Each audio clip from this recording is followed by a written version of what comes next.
दिल्ली में एक सरकार बनी जो कहती थी कि जी हम आएंगे तो शासन और प्रशासन से भ्रष्टाचार को बिल्कुल ही साफ कर देंगे। लेकिन आम आदमी पार्टी और अरविंद केजरीवाल का यह दावा भी हकीकत कम और फसाना ज्यादा साबित हुआ। अरविंद केजरीवाल धीरे धीरे अपने सारे वादों से मुकरते चले गए और अब आलम यह है कि जहां जहां अरविंद केजरीवाल सरकार को मौका मिला वहां वहां उन्होंने भ्रष्टाचार किया। अरविंद केजरीवाल की सरकार के ऊपर भी अब तक जंगल से लेकर जमीन तक, दारू से लेकर दवा तक में भ्रष्टाचार के आरोप लग चुके हैं और अभी आरोपों की फेहरिस्त और लंबी हो सकती है। अरविंद केजरीवाल सरकार के दामन में कई दाग लग चुके हैं और शराब घोटाले के बाद अब दवा में भी भ्रष्टाचार करने के आरोप लगे हैं। जिस मोहल्ला क्लिनिक को वो हेल्थ में परिवर्तनकारी बदलाव बता रहे थे, उसी मोहल्ला क्लिनिक की दवाओं और जांच में घोटाला करने का आरोप केजरीवाल सरकार पर लगा है, जिसके बाद केजरीवाल सरकार बीजेपी के निशाने पर आ गई है।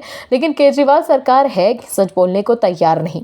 केजरीवाल सरकार भ्रष्टाचार के मकड़जाल में ऐसी फंसी है कि चाहकर भी बाहर नहीं निकल पा रही है। लेकिन मोहल्ला क्लिनिक में जो घोटाला हुआ उस पर से पर्दा कैसे गिरा, आपको बताते हैं हम इस खबर में।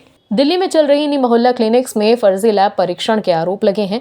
अब नियमितताओं के आरोप के पहले दिल्ली सरकार के अस्पतालों में नकली दवाओं की आपूर्ति के भी आरोप लग रहे हैं। इस संबंध में बीजेपी ने प्रेस कॉन्फ्रेंस करके दावा किया कि आम आदमी मोहल्ला क्लिनिक्स में गुमनाम मरीजों पर, घोस्ट पेशेंट्स पर नकली लैब परीक्षण किया जा रहा है। लाखों फर्जी परीक्षणों के बदले दो निजी प्रयोगशालाएं एग्लिस डायग्नोस्टिक्स और मेट्रोपोलिस हेल्थ केयर को भुगतान किया गया है, जिससे करोड़ों रुपए का घोटाला हुआ।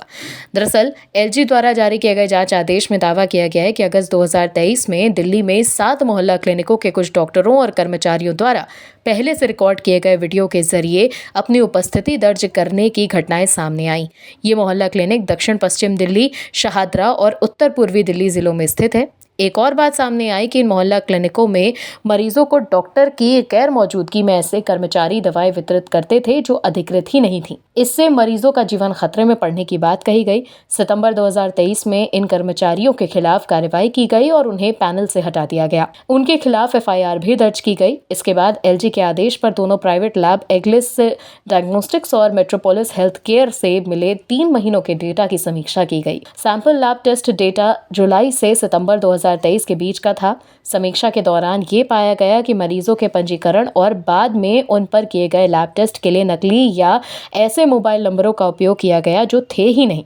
साथ ही मोबाइल नंबरों का भी दोहराव हुआ। समीक्षा रिपोर्ट में निष्कर्ष में दावा किया गया कि 11,657 मरीज ऐसे दिखाए गए जिनके मोबाइल नंबर वाले स्थान पर केवल 0 अंक दर्ज किया गया।